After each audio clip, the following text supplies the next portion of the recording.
নদৰ সমষ্টিৰ অন্তৰ্গত সাংস্কৃতিক নগৰী জামুগুৰি হাটৰ বিভিন্ন জাতি জনগোষ্ঠীৰ মিলনভূমি বৃহত্তৰ ৰঙাচকুৱা বহাগী মেলাত 53 সংখ্যক বৰ্ষ অতিক্ৰম কৰিলে। ৰঙাচকুৱা বহাগী মেলাৰ খেলপথাৰত বুধবাৰে মূল সাংস্কৃতিক সন্ধ্যাৰ অনুষ্ঠান সফলৰূপে সম্পন্ন হয়। কাৰ্যসূচী মৰ্মে মূল সভাৰ সভাপতিৰ আসন অলংকৃত কৰে উদযাপন সমিতিৰ সভাপতি তথা অঞ্চলৰে বিশিষ্ট সমাজকৰ্মী দ্বিজেন দাসে। মুখ্য অতিথি তথা সাংস্কৃতিক সন্ধ্যাৰ মঞ্চ উদ্বোধক হিচাপে উপস্থিত থাকি নদৱাৰ সমষ্টিৰ বিধায়ক তথা ভৰলী কোঁৱৰ উপাধিৰে বিভূষিত পদ্মা হাজৰিকাই তেখেতৰ ভাষণ প্ৰসংগত জম্মু কাশ্মীৰৰ পেহেলগ্ৰামত সংঘটিত হোৱা সন্ত্ৰাসবাদীৰ আক্ৰমণক কঠোৰ ভাষাৰে গৰিহণা দিয়ে। সন্ত্ৰাসবাদীৰ এই বৰ্বৰ আক্ৰমণত যিসকল নিৰীহ লোকে নিজৰ প্ৰাণ আহুতি দিলে তেওঁলোকৰ আত্মাৰ সদ্গতি কামনা কৰি ভগৱন্তৰ শ্ৰীচৰণত সেৱা জনায় বিধায়কগৰাকীয়ে। তাৰ পিছতেই মূল সাংস্কৃতিক সন্ধ্যাৰ আকৰ্ষণীয় অনুষ্ঠান জামুগুৰি হাটৰ ভৰলীপৰীয়া বিহুৱা দল ঢেকীয়াজুলিৰ লোকবাদ্য লোকনৃত্যৰ লগতে বিভিন্ন জাতি জনগোষ্ঠীৰ নৃত্য প্ৰদৰ্শনে হাজাৰ হাজাৰ দৰ্শকৰ মন জয় কৰিবলৈ সক্ষম হয়। উক্ত অনুষ্ঠানত অঞ্চলৰে উদীয়মান চিত্ৰশিল্পী দিয়া কোচে বিধায়ক পদ্মা হাজৰিকাৰ চিত্ৰ অংকন কৰি তেখেতৰ হাতত বিহুৰ উপহাৰ হিচাপে প্ৰদান কৰি জ্যেষ্ঠজনৰ আশীষ লয়।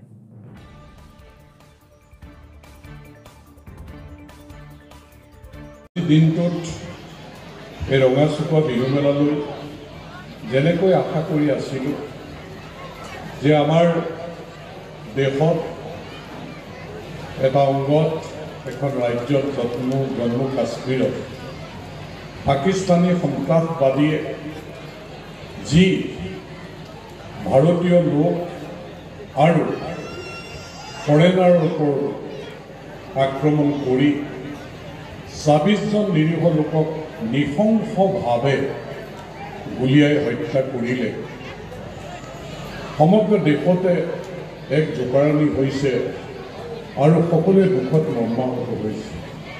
আমিও দেশ মাতৃৰ সন্তান হিচাপে মৰ্মাহত। যিসকলৰ মৃত্যু হ'ল তেওঁলোকলৈ শ্ৰদ্ধাঞ্জলি জনাইছোঁ আৰু লগে লগে আমাৰ দেশৰ বলিষ্ঠ প্ৰধানমন্ত্ৰী নৰেন্দ্ৰ মোদী ডাঙৰীয়ালৈ কেন্দ্ৰীয় চৰকাৰলৈ ভাৰত মাতৃৰ সন্তান হিচাপে দেশৰ জনসাধাৰণে বিচাৰিছে ইয়াৰ যোগ্য প্ৰত্যুত্তৰ দিয়াটো আৰু আজিৰ ৰঙাচকুৱা বিহু মঞ্চৰ পৰাই আমি বিচাৰিছোঁ যে পাকিস্তানত যোগ্য প্ৰত্যুত্তৰ দিয়ক, সন্ত্ৰাসবাদ নিপাত যাওক, আমি যাতে আমাৰ দেশ সুৰক্ষিত কৰিব পাৰোঁ, আমাৰ মানুহ সুৰক্ষিত যাতে হয় আৰু সন্ত্ৰাসবাদ যাতে নিপাত যায় তাৰ কাৰণে আমাৰ কেন্দ্ৰীয় চৰকাৰে এটা বলিষ্ঠ পদক্ষেপ প্ৰধানমন্ত্ৰী নৰেন্দ্ৰ মোদী ডাঙৰীয়াই আগবঢ়াব।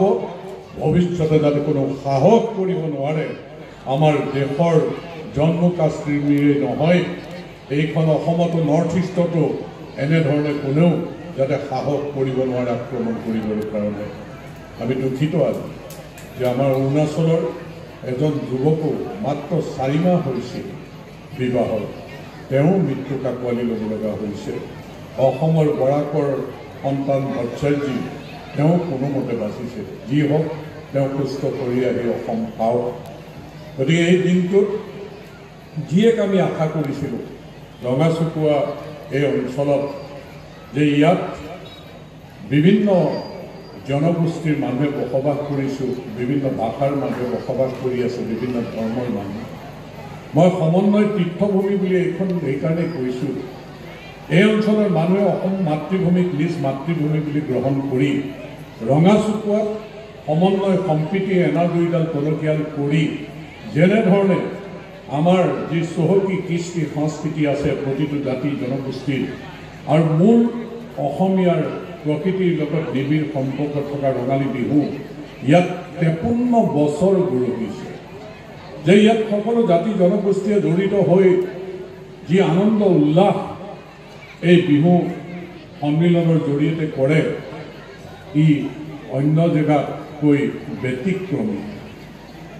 ইয়াত নাম জ্বলা শিল্পী আনিছে, বিভিন্ন বুদ্ধিজীৱীসকলক আনিছে, যে এই অঞ্চলটো সঁচাকৈ আমি শলাগ ল'বলগীয়া 53 বছৰ গৌৰৱিছে এই বিহু সন্মিলনখনে। তেজপুৰৰ পৰা চন্দন শৰ্মাৰ ৰিপৰ্ট, মহাজাতি 24 লাইভ।